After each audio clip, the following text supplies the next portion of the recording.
Howdy, it's Matt, and in this episode is the Maiden of the Dart 250G and also a full overview for my setup as well. Now you'll notice that there's some DVR footage here in the background, and this is real life. The first launch was not great. However, after that, things got really good, and I flew it loads that day. So with that said, what we're going to do, we're going to jump across the desk, we're going to have an overview to the model. I'll also include the DVR footage running in the background there somewhere for you too, so you can actually see what it looks like and feels like in the sky, if that makes sense. And also, I've got an extra bit of footage which I picked up from the Funny Farm, and that's Josh's opinion on it, and he's taken a look at it, and you'll see the size of it compared to a full-size Drac as well. Oh, daft point, I will include a link to this model over on Banggood. If you use that link, it is an affiliate link and you will be supporting this channel. Remember, something which I like to be 100% open and honest with. Also, just from a practical point of view, same for the ZOHD Drift. I would personally suggest going for at least the plug and play version, because the motor, the ESC and the servos, they're all good. They're exactly the same setup is what you've got in the Drift, and that flies really well. So with that said, this is the Dart 250G, and remember, I bought this model out of my own money for my own abuses, and I can tell you I am thoroughly impressed. Howdy, I'm Matt, and in this episode, a full overview to the Dart 250G, and also we're across to the flight line for the Maiden 2. Now, as many of you know, that I am actually a massive fan of the Drift. That is a topic for a different video, which I'll put a link to in the top right-hand corner and down in the video description for you. However, the Dart 250G, I was a little bit concerned that I might not like it as much as the Drift. And however, I want to just give you like the spoiler straight away. First impressions with Maiden Day yesterday. Absolutely brilliant fun. Right, so with that said, what we're going to do, we're going to work through from the back of the model to the front of the model, look at the setup, and I've got some extra notes here, and also some comparisons to the Drift as well, which I think you'll find important. Oh, and iNav fans out there as well, I will include the setup which I've got for my iNav in the video description below for you as well. Also, I feel it's really important for me to stress right here at the beginning, this model was bought out of my own money for my own abuses. This was not a freebie sent here for review. Keep that in your mind, because sometimes my views differ from others out there for exactly that reason. I think that's blatant enough, isn't it? Right, so with that said, the first thing to note is that I did buy the plug and play kit. Now, and it was the FPV plug and play kit, and I did get the camera, which I'll probably never use, and I did get Copilot. Now, we'll look at Copilot later, so I'm going to put that to one side. Because that's going, by the way, the Copilot is going to somebody who wants to use it. In short, I'm really happy with iNav, but I also see why there's a place for Copilot, so that's going off to Craig, and we'll get what he thinks of it in the future. So look out for that in a later episode. Anyway, so I had to go for the FPV kit because I waited to try and get it from the China warehouse, and it just wasn't coming into stock. So I just caved in because I wanted it. And no apologies, I just bought it from the UK warehouse, paid the extra, and I'll just get rid of those bits later. So I've gone for the plug and play, which, by the way, I would suggest as a minimum you go for the plug and play kit, because you get the motor, you get the ESC, which is good, and you get the servos pre-fitted as well. That does save time, and it's not that much more expensive to go for that. Okay, obviously if you've already got the parts, it might be cheaper for you, but personally I've gone for the plug and play kit, both with the 250G and the Drift, which is over there as well. So we got a little sunny sky, which, what is it? It's a 1406 2600 kV. You would not believe how pokey that little motor is. Even on 2S, it flies ridiculously well. In the box, you do get a 2-blade prop and a 3-blade prop. I think the 3-blade prop is meant for 3S. I've run that 2-blade prop on 2S and 3S. I think that's all I'm going to keep on there. Again, working from the backwards, I've got the stock ESC. Now, a massive tip for those of you which are using iNav, make sure you calibrate and set the brake for your ESC before you connect your ESC to your flight controller, because that ESC can be a bit of a pig to calibrate and set any programming functions onto it with iNav later. So do that first. Now, I'm not going to show you how to do that. In the top right hand corner, I'll put a link to Andrew Newton's video where he shows you how to calibrate it, which is the same as normal, and the brake setting, which is 4 beeps in. Okay, that'll make more sense if you watch Andrew's video on that ESC. I have the TBS Crossfire hanging out here, and that's just being held down my sticker. That if you look at the profile on there, it really does not interrupt the airflow at all, and that has worked fantastically well from my limited testing yesterday.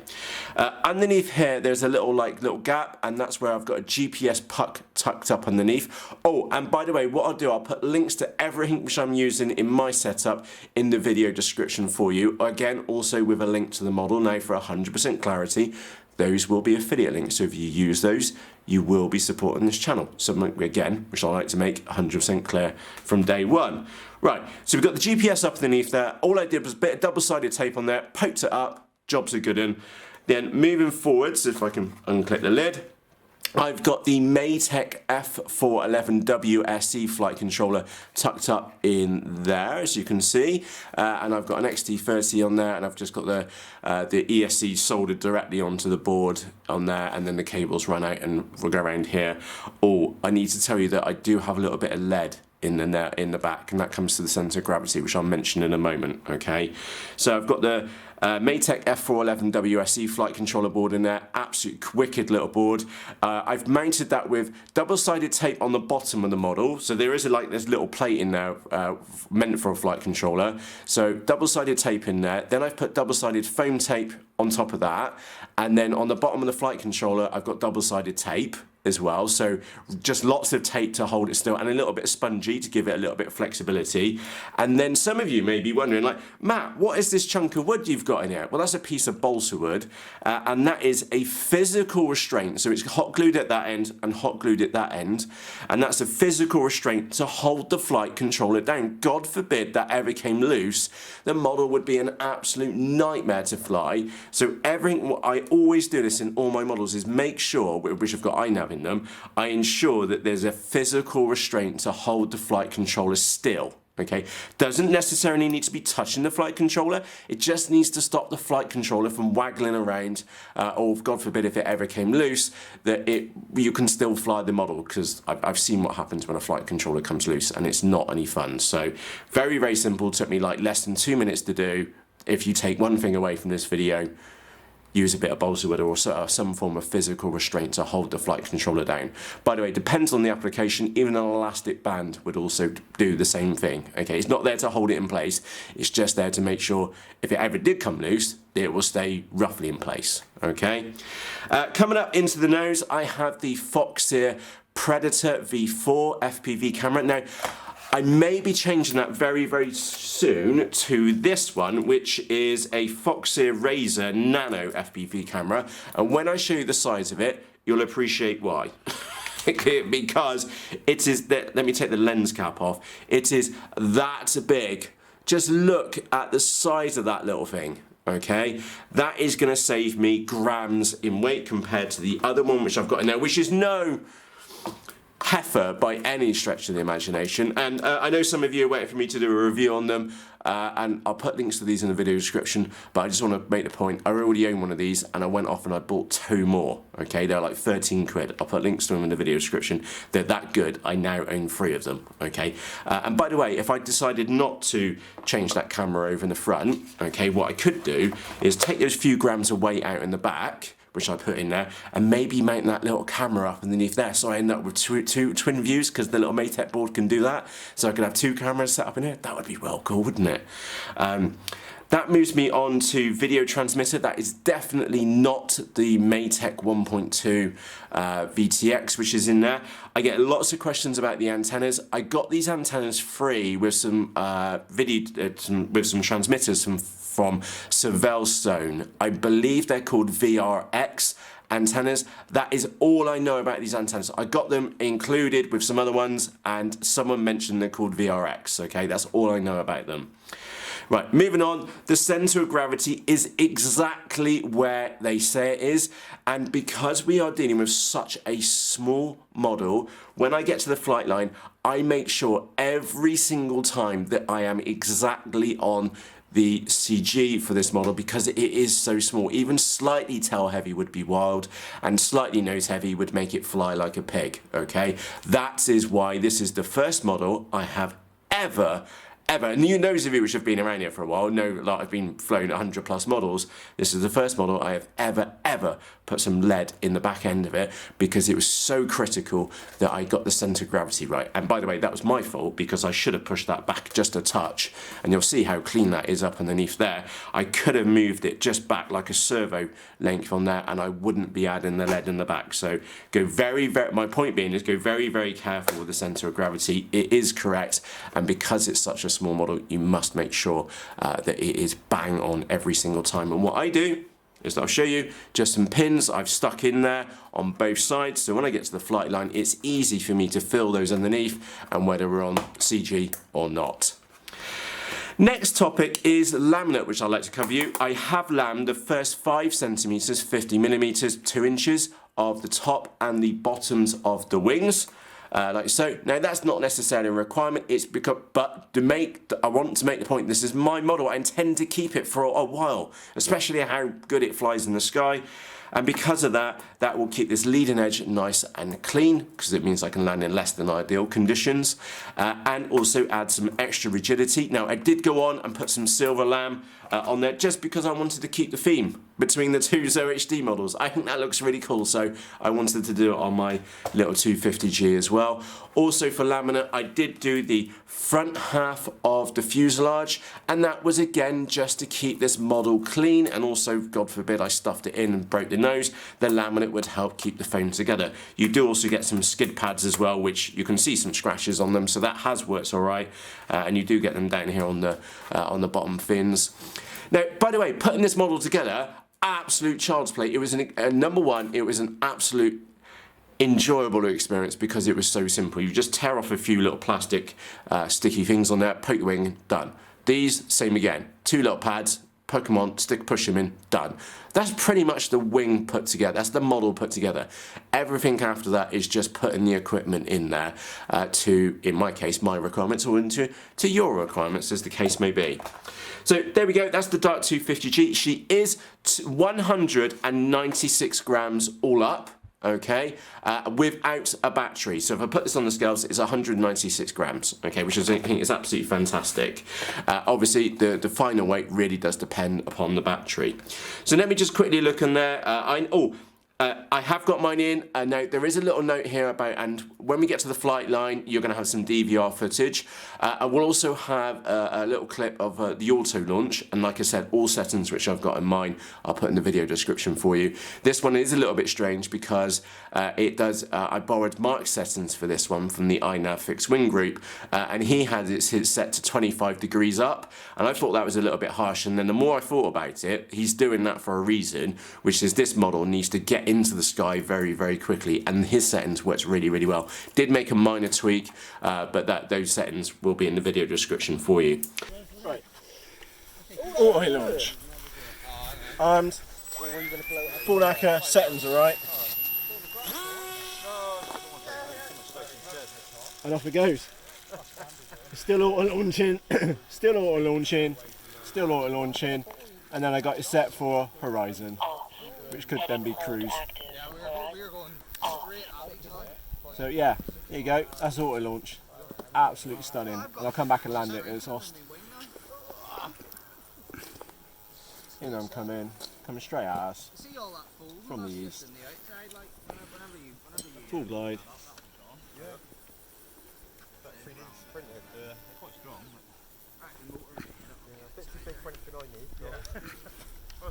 Engine off. That is auto launch. Now, the biggest difference between the Dart 250G and the Drift is that the Drift will go up, it will get height quite easily, okay? This one will fly at maybe 50 degrees vertical, okay? It will go bang and it will just go woo, and you can get as much height as you want really, really quickly with that one. Whereas with the drift, of course, it's a very different style of model, and you have to work to get the height. Okay, and it's obviously much slower. This one, the little Dart 250G, will fly at 30 miles an hour in a straight line, and I fully appreciate why people, why I've seen multiple videos of people flying these out for crazy distances, as in that to easily go 20 kilometers and back again, so like a 14-kilometer trip. It's quite well believable that they're doing it, because after what I saw on the day, it really did just chomp up the air. It just flew, and I did some waypoint missions with it as well, and it was just ace. It just lapped up the sky. Even what we were chatting about this on the flight line. When you're behind the goggles, this feels like a much bigger model, okay? And I know I was flying in really good conditions, but also there was tons of thermal around, and this wing was getting knocked around, and iNav lapped that up, but also the model, to be fair to it too, also laps it up as well. So yeah, thumbs off for that one. Like I said, I'm genuinely impressed with it. I haven't done any massive things with it yet. I just had lots of flights with it on the one day, and really got it trimmed in, and really just got it to a stage where I was very, very happy with it. Oh, a little hint with trim, about 1 millimeter up on both elevons. So that should get you very, very close to being in trim for your model for when you first throw it as well. What's on my notes on there? Let's have a look. We've mentioned the ZOHD Dart. Right, well that's it actually. That's everything which I wanted to cover you with the Dart 250G. Other than, I just want to put my thumbs up. I like it. It's going to be staying here. We've had other versions of the Dart which have been absolutely terrible, and I didn't like very much. This one, I like it a lot. First impressions. Now, well, I'm not going to say necessarily first impressions. This is my impressions after building it, enjoying the build, getting everything in there, then going to it and flying it a lot within one day. And now coming back, and this is the Monday after the funny farm, and I had fun with it. I enjoyed it. I can't wait to fly this more this week. It's, yeah, and the oddity, right, is that this one is as capable as the Drift, which is over there, but it's a whole different flying style. This model feels and reacts very differently in the sky to the Drift.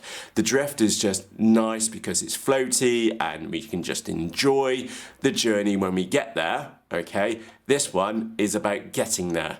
Does that make the right distinction between the two? So both of these can live in my hangar depending upon what mood I have during the day, and I really like that I use that chrome laminate. By the way, that laminate which I'm using on here, that is chrome laminate. You can buy that from Hobby King. I will mention it is an absolute nightmare to work with. It's one of the most difficult lams I've ever used, and it's very, very temperature sensitive, but once you get it right, you can kind of see the job of what happened to it, and I've just wrapped it again. Just very carefully wrapped it in around the edges, and I need to do that tiny little bit at the back. Shame on you, Matt. Anyway, with that said, let's get ourselves across to the flight line for the maiden flight of this one. It is some DVR footage. Enjoy it, you'll see me. And what happened that day is that I got it in the sky, I got it trimmed in, got it flying straight, got it down, and then I manually put the trim in the model. Then I flew it again, then realised I needed a little bit more trim, and then by the third flight, it was fully trimmed in, and we went off on a waypoint mission. So with that said, let's get across to the flight line. I'll see you there. Cheerios. That would be good as a space glider, wouldn't it? You'd just never come down. You'd never get up there. No, I mean this. This would be good. This. It's nuts, isn't it? It's tiny. It's a little baby one, isn't it? I tell you what, they've got more forward sweep on these than... This little small Chinese cousin. Yeah. I should have put all three out. I tell you what, it is nice actually. It was so like quick to build. You can't knock it, but you got to remember, it is what it is, isn't it? Is it 250 gram? Did you super glue? Yeah, did you not see my scales? Exactly. Oh, yeah. Exactly 250 grams. No, it was 196 grams without the battery. Yeah, I calibrated with that kettlebell. Did you super glue those surfaces in? The fins? The horns? No. Alright, no, they came like that. Yeah, if you look at them, because you've got the rods going through them. Yeah, you can't get them out. You can't get them out. No, because that was the bit that went loose, sort of on the drift, wasn't it? Or was that the wings? Oh, that was the wings. That's where it joins. But it's only a little bit sticky. I tell you what, if I know loads of people have these, but if no one has one of these, like me, that's stiff. Yeah. That is like really stiff. That's stiffer than the Goblin wings, I would say. Yeah, but there's not much wing there to be not stiff, innit? Yeah. Well, If yeah. that was floppy, you'd be worried about it. Well, no, if you've got it's 'cause floppy, it's really you would light, be isn't worried it? about it at our age. Like that would be stiffer than the Goblin. The drift zone. Right. So It's so like aerodynamic. That. Yeah. that little one, yeah. Apparently they're complete little ass bandits to launch. I'm going to fly it with a 3S first, lipo battery, because on 2S it feels a little bit anemic. But I'm sure once you get it in the sky, it'll be fine. You get trimmed in. There's Yeah. there's a guy I think it's Simon Berg, you call him, on one of the groups. He's put, Simon? like he's put the verts on his, hasn't he? Yeah. He was showing me the photos yesterday on Messenger. Yeah, Cool it's guy. nice. Yes, and it's all like army green. Yeah, it looks really cool, doesn't it? But you still, you know, you haven't flown it yet, yeah? yeah. He's put the vertical fins on it. But, yeah, it's set up with auto launch, Alright. and it's marked config, and it will do 100% throttle and launch with 25 degrees into the sky. So it should just go woof up into the sky. Is that like reflex or something? Is it? I have no idea. I had Oop. no idea. It's literally out of the box. It's nice. Fly it today. Definitely plenty of glue around them horns and stuff.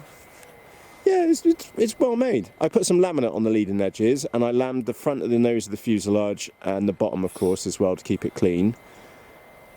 And I never And know the- why I'm so surprised about it being similar to a Nano Goblin, because they're made by the same people. Like all that, it's Oh. like Yeah. As much as the binnery was not a very good model, you can't knock the foam moulding on it, because when you took a look at the foam moulding, really, really good. It was just a shame that it was yeah, made in a they mould look which good with wasn't all that them good stickers and all. for the actual model itself. That is a cush little build. Just a bit of laminate on the front, Yeah. Yeah. bit of lamy underneath. And it wasn't that hard to work in either. If you take that lid off, just go careful, because there's a wedge right underneath Yeah. it, and you have a look, that's not even you're not even cramming stuff in there, you know? Oh yeah, Maytech 5.8 -4 VTX. Yeah. A little bit of wood going across, nice. Yeah. A bit of balsa wood, yeah. So hang on, let me just get that on camera. So I have a piece of balsa wood going across the top of the flight controller. So if it ever came unstuck, because imagine today's like it's maiden, it will have a couple of flights and then go on at like a month. That tape could come undone, even though I put double-sided tape on the bottom, then foam tape, and then double-sided tape on the bottom of the board. But anyway, that piece of wood guarantees that the flight controller won't move. Fucking small flight controller, isn't it? It's a double board one as well. 1-1. Oh yeah, it's got the current sensor and all. Is that the GPS that comes with it, or what is that? No, that was the one I added. Where are we, Andy? It's a good fit. Just right above us. Oh, is it? Yes. Oh, that's why home makes no sense. How'd you get that in there? Does it come in two halves? What? Does it come in two halves? No, you just have to poke it up underneath with a bit of double-sided tape on the Alright. top. Fucking Yeah, blame it. Mark used hot glue on his, and I thought that was a bit excessive, so I just used a bit of double-sided tape, and the second it is like a perfect hold for those little Yeah, nazi. yeah. That's what I thought it actually come with it, because I was like, oh, that's well up in there, but Yeah. it's because you've It's nicely moulded. up in there. The It- I GPS just- is like up in a slot, like up in there. I'm just worried about the launch. That's why he's got that 3S in the front, because I'm worried about it not having enough power to go off, and at least just want to get it in the sky and get one flight out of it, and then I'll feel happy. You could definitely get a 3S Lion in there easy. That's 3S Lion. Oh, sorry, that's a 3S Yeah, thingy. yeah. Yeah, you can get bigger batteries in there, but you'll just have a nightmare hitting the CG. Oh, And I right, got yeah. lit into a secret. There's a bit of lead in the back as well, so I hit the CG. Because it was definitely too nose heavy. It's alright, isn't it? Look at mine, I'm up. You're going to have one of those in your van next week. Yeah, fuck the DJI shit, get one of them. Yeah.